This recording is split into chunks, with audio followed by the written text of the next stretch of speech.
Friends, welcome to ARK talks. నేను రవికుమార్.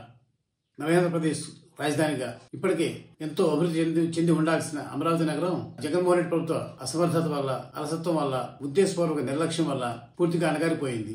ఆంధ్రులకు కనీస 1000 ఏళ్ల పాటు ఘనమైన రాజధానిగా వెలుగొందాలన్న బృహత్తర లక్ష్యంతో చంద్రబాబు నాయుడు ప్రభుత్వం 2014లో నిర్మాణం చేపట్టిన అమరావతి 2019 వరకు చకచకా సాగింది. కానీ 2019లో ఎన్నికలు గెలిచి అధికారంలో రాగానే జగన్మోహన్ రెడ్డి ప్రభుత్వం అమరావతిపై కక్ష సాధింపు చర్యలు మొదలుపెట్టింది. ఉద్దేశపూర్వకంగానే అందులోని వస్తువులన్నింటినీ నిర్వీర్యపరిచింది. 3 రాజధానుల పేరిట అమరావతి నగరానికి పూర్తిగా చెక్ పెట్టేందుకు, దానికి పూర్తిగా గ్రహణం పట్టించేందుకు చర్యలన్నీ చేసింది. కానీ దాన్ని రాజధాని రైతులు సమర్థంగా ప్రతిఘటించారు.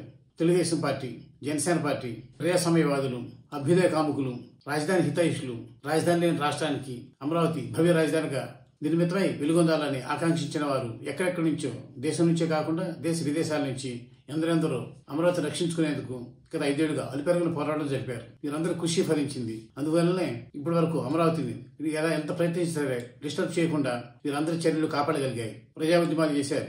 అమరావతి రైతులు, ముఖ్యంగా మహిళలు కొన్ని వందల రోజులుగా అమరావతిని పరిరక్షించుకునేందుకు చేస్తున్న ఉద్యమాలు ప్రపంచం దృష్టిని ఆకర్షించాయంటే అతిశయోక్తి కాదు. వీరితో పాటు న్యాయస్థానాలు ఆశ్రయించారు. సామాన్య ప్రజల దృష్టిని, రాష్ట్రంలోని ఇతర ప్రాంతాల ప్రజల దృష్టిని కూడా ఆకర్షించి అమరావతికి వారిపై ఉన్న దుర్భ్రమలను తొలగించేందుకు, వారికి దానిపై ఉన్న అపోహలు తొలగించేందుకు పాదయాత్రలు చేశారు. రాత్రి పనులని తేడా లేకుండా ఇతర పనులన్నింటినీ పక్కన పెట్టి, ఇతర పనులన్నింటినీ పక్కన పెట్టి అమరావతి రక్షణే పరమావధిగా ఎందరో వేలాది లక్షలాది మంది ఈ 5 ఏళ్ల పాటు అలుపెరగని పోరు సలిపారు. నిర్బంధాలను ఎదుర్కొన్నారు, దౌర్జన్యాలను సహించారు, దుర్భాషణను భరించారు, అవమానాలను సహించారు. ఇలా అడుగడుగున వైసీపీ ప్రభుత్వం చేసిన అమానుష కృత్యాలన్నింటినీ పంటిబీగున భరిస్తూ ఇవాళ అమరావతి వాడు ఎంత ప్రయత్నించినప్పటికీ కూడా జగన్మోహన్ రెడ్డి ప్రభుత్వం ఆ రంగులమైనా సరే అమరావతి నుంచి కదల్చకుండా కాపాడుకోగలిగారు. వీరందరూ కృషి ఫలించింది. రాష్ట్ర ప్రజలందరి మద్దతు లభించింది. ఇప్పుడు జగన్మోహన్ రెడ్డి ప్రభుత్వం కుప్పకూలిపోయింది. అమరావతికి గ్రహణం పట్టించేందుకు, అమరావతిని ఎలాగైనా సరే కాలగర్భంలో కల్పించేందుకు వైఎస్ఆర్ కాంగ్రెస్ పార్టీకి చెందిన ముష్కరులందరూ కలిపి చేసిన ప్రయత్నాలు పూర్తిగా విఫలమై అమరావతిని ఇప్పుడు ఏ అజయ శక్తి, అమరావతి ఇప్పుడు ఎవరు ఆపలేని స్థితికి చేరుకుంది. రాష్ట్ర ప్రభుత్వం ప్రమాణ స్వీకారాన్ని చేయలేదు. తెలుగుదేశం, జనసేన, బీజేపీ కూటమి ప్రభుత్వం ఇంకా గద్దెనే ఎక్కలేదు. కానీ ఫలితాలు వచ్చిన వెంటనే, అంటే సుమారు 1-2 రోజుల్లోనే అమరావతికి మంచి రోజులు రావడం ప్రారంభమైంది. తెలుగుదేశం ప్రాధాన్యంలో మొట్టమొదటిదైన అమరావతిని తిరిగి పట్టాలకు ఎక్కించేందుకు సిఆర్డీఏతో సహా అన్ని శాఖల అధికారులు ఇప్పుడు రెయిన్బోవర్లు పనిచేస్తున్నారు, పరుగులు పెడుతున్నారు. జూన్ నెలలోనే అమరావతి పనులను ప్రారంభిస్తామని ఎప్పుడో చెప్పిన తెలుగుదేశం అగ్రనేత లోకేష్ మాటలు నిజం చేస్తూ ఇంకా ప్రభుత్వం గద్దెనే ఎక్కకుండానే అమరావతిని తిరిగి ప్రగతి పదంపై పరుగులు పెట్టించేందుకు అవసరమైన అన్ని చర్యలను అధికారులు తీసుకుంటున్నారు. ఈ 5 ఏళ్లలో పట్టించుకోకుండా పోవడంతో పెరిగిపోయిన చిల్ల చెట్లు, తుమ్మ పొదలను తీయించేస్తున్నారు. దారి తెన్ను లేని దాదాపు 30కి పైగా ఆకాశ హర్మ్యాలను, అంటే ఎమ్మెల్యేల నుంచి అట్టడుగుల 4వ గ్రేడు అభిప్రాయం వరకు నివాస వసతి కోసం అమరావతిలో నిర్మించిన బ్రహ్మాండమైన ఆకాశ హర్మ్యాలను సాధ్యమైనంతగా పూర్తి చేసి వాటిలో ముందు అనుకున్నట్టుగానే వందల వేలాది మంది ఉద్యోగులు, ప్రజాప్రతినిధులు నివాసం ఉండేలా, తద్వారా అమరావతి ఎంత నివాసయోగ్యమైన ప్రపంచానికి చాటి చెప్పేలా చేసేందుకు అవసరమైన ప్రణాళికలన్నీ త్వరితగతిన ప్రాణం పోసుకుంటున్నాయి. ఇప్పటికే ఆయా కాంప్లెక్స్ల చుట్టూ ఫినిషింగ్ టచెస్ అన్ని కూడా పూర్తి చేసుకుని అతి త్వరలోనే, అంటే సుమారు 5-6 నెలల్లోనే అందుబాటులోకి తెచ్చేందుకు అధికారులు ప్రణాళికలు రచించారు. అదే జరిగితే కనుక అమరావతిలో ఉండే నివసించే ప్రజల సంఖ్య అమాంతంగా కొన్ని వేలకు చేరుతుంది. ఇంతమంది వచ్చినప్పుడు సహజంగానే అమరావతి నగరం కళకళలాడుతుంది. వీటితో పాటు వీటికి అవసరమైన అన్ని వస్తువులు కల్పించేందుకు కావలసిన ఇతర వసతులన్నీ ఏర్పడటంతో అమరావతి నగరం ఒక్కసారిగా ఆర్థిక కళాకలాపాలతో కళకళలాడుతుంది. దీంతో పాటు గత వైఎస్ఆర్ కాంగ్రెస్ ప్రభుత్వం హయాంలో ఎక్కడికెక్కడ రోడ్లను సైతం తోగుపోయారు వైఎస్ఆర్ కాంగ్రెస్ పార్టీకి చెందిన కొందరు. వారికి స్థానికుడు ఇక్కడే ఉండి బాపట్ల లోక్సభ స్థానానికి ప్రాతినిధ్యం వహిస్తున్న నందిగం సురేష్ లాంటి వాళ్ళు ఎంతగానో సహకరించారు, తోడ్పాటు అందించారు. ఆఖరికి దొంగతనాలు నిరోధించేందుకు ఏర్పాటు చేసిన సైట్ల వద్ద ఏర్పాటు చేసిన ఫ్లడ్ లైట్లను కూడా పగలగొట్టి వీలైతే వాటిని కూడా ఎత్తుకుపోయి వైఎస్ఆర్ కాంగ్రెస్ పార్టీ నేతలు చేసిన అకృత్యాలు అన్నీ ఇన్ని కావు.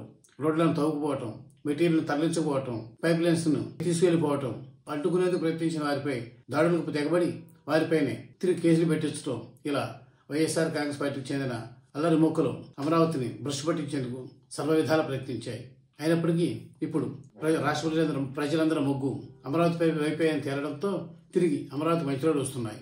నిన్నటి వరకు చీకటి గుయ్యారంలో కనిపించిన అమరావతి వెన్నుముకగా పేర్కొనదగిన సీడ్ యాక్సెస్ రోడ్డు నేడు చక్కగా పెరుగుతున్న వందలాది దీపాల వెలుగులతో కాంతిలీనుతూ అమరావతికి స్వాగతం, సుస్వాగతమో రారండంటూ అందరికీ స్వాగతం పలుకుతోంది, ఆహ్వానిస్తోంది. అదేవిధంగా ఇప్పటి వరకు మూలనబడిన పనులన్నింటినీ కూడా తిరిగి చేపట్టి వాటన్నింటినీ మళ్లీ పరుగులు తీయించేందుకు తెలుగుదేశం, జనసేన, బీజేపీ కూటమి చర్యలు తీసుకుంటున్నప్పుడు ఏమాత్రం అతిశయోక్తి లేదు. ఇవన్నీ ఫలించి అతి కొద్ది రోజుల్లోనే మనం మళ్లీ అమరావతిలో తిరిగి జీవం ప్రాణం పోసుకోవడం చూస్తాం.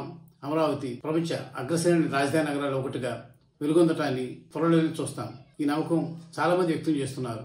ముఖ్యంగా అమరావతి రైతులైతే అమరావతిని పరిరక్షించేందుకు ఎంతో కష్టపడిన అమరావతి ప్రాంత రైతులు, ముఖ్యంగా మహిళలు అమరావతి రాజధానిని కాపాడుకునేందుకు రేయింబోళ్లు శ్రమించి పాదయాత్రలు చేసి న్యాయస్థానాలకు ఎక్కి అవమానాలు భరించి దౌర్జన్యాలను సహించి 5 ఏళ్ల పాటు మొక్కువని పట్టుదలతో పోరాడిన వారందరికీ ఈ సందర్భంగా ప్రజలందరూ నమోవకాలు అర్పించాల్సిన అవసరం ఉంది. ఇటు అమరావతి అభివృద్ధి చెందుతుంది, అటు రాష్ట్రం కూడా దానిపై ఆధారపడి ప్రగతి పదంలో పరుగులు తీస్తుంది. మరోవైపు కళ్ళ ముందే భారీ రహదారులు అమరావతిలో కళ్ళ కనిపిస్తున్నా వాటిని గుర్తించేందుకు చాలా మంది అప్పట్లో వైఎస్ఆర్ కాంగ్రెస్ పార్టీ మేధావులు, వైఎస్ఆర్ కాంగ్రెస్ పార్టీ అనుకూల పాత్రికేయులు అసలు ఇష్టపడలేదు. తాము నిత్యం ప్రయాణించేది ఈ రోడ్డుపైన అయినప్పటికీ వాటి రోడ్డుగానే గుర్తించలేదు వారు. పైగా అమరావతిలో ఇటుకన్నా వేయలేదంటారు. అది కూడా ఇప్పుడు కళ్ల ముందు కనిపిస్తున్న 12 అంతస్తులతో కూడిన భారీ ఆకాశ హరిమేలు సుమారు 30 వరకు అమరావతిలో నిర్మితమైనప్పుడు కూడా ఇటు కృష్ణానది మొదలుకుని అటు వీటి అవతల వరకు కూడా ఎమ్మెల్యేస్ దగ్గర మొదలుపెట్టి 4వ తరగతి ఎంప్లాయీస్ వరకు కూడా ప్రభుత్వ వసతి కల్పించేందుకు ఏర్పాటు చేసిన ఈ భవనాలను అసలు భవనాలుగా గుర్తించేది వాళ్ళు. పైగా ఒకటే పడిగట్టు పోదాం అందరికీ ఏమిటి అమరావతిలో ఇటుకన్నా వేయలేదని. వారందరికీ ఈ బిల్డింగ్స్ కనపడలేదో కనపడి కూడా గుర్తించేందుకు మనసు అంగీకరించడం తెలియదు. కానీ అందరూ అదే మాట. ఒక పక్కన వెలగపూడిలో తాత్కాలిక సచివాలయం ఉంది. అక్కడి నుంచి ప్రభుత్వ కార్యకలాపాలన్నీ సాగుతున్నాయి. రాష్ట్ర ప్రభుత్వానికి నిత్యం వారికి ఎంతో మంది ఉద్యోగులు, ప్రజలు వీళ్ళందరూ వస్తూ వెళుతూనే ఉంటారు. అయినప్పటికీ ఈ వెలగపూడి సచివాలయం కానీ, ఈ రోడ్లు కానీ, అటు ఇటు ఉన్న బ్రహ్మాండమైన డక్ట్స్ కానీ, ఆ తర్వాత ఇందాక చెప్పుకున్నట్లు ఆకాశ హరిమేలు కానీ, ఇతర మౌలిక వసతులు ఏవి కూడా వైఎస్ఆర్ కాంగ్రెస్ పార్టీ అనుకూలకు కనిపించలేదు. నిత్యం వీటన్నిటిని చూస్తూ వీటిని చాలా వాటిని ఉపయోగించుకుంటూ కూడా వైఎస్ఆర్ కాంగ్రెస్ పార్టీ అనుకూలరైన చాలా మంది పేరొందిన పాత్రికేయులు వీటిపై సీతగాను వేశారు. అమరావతిలో ఒక ఇటు కూడా పడలేదంటూ దుష్ప్రచారం చేశారు, నానా యాగి చేశారు. మరి అలాంటి వాళ్ళందరూ కూడా కనీసం ఇక నుండి అయినా అమరావతిలో ఇంతవరకు ఏం కట్టారు, వాటిని తమ ప్రభుత్వం, తమ వైఎస్ఆర్ కాంగ్రెస్ పార్టీ ప్రభుత్వం ఎలా నిర్వీర్యం చేసి అమరావతికి దుర్గతి పట్టించింది అని గుర్తించి ఇకనైనా అమరావతిపై అకారణ ద్వేషాన్ని విడనాడి దానికి మంచి చెప్పినా పర్లేదు, విషం కక్కకుండా ఉంటే చాలు. ఎందుకంటే వీళ్ళ ప్రచారం కనుక ప్రజలు నమ్మినట్లయితే మొన్నటి ఎన్నికల్లో తెలుగుదేశం, జనసేన, బీజేపీ కూటమికి ఇంత ఘన విజయం, చరిత్ర ఎరుగని ఘన విజయాన్ని ఇచ్చి ఉండేవారు కాదు.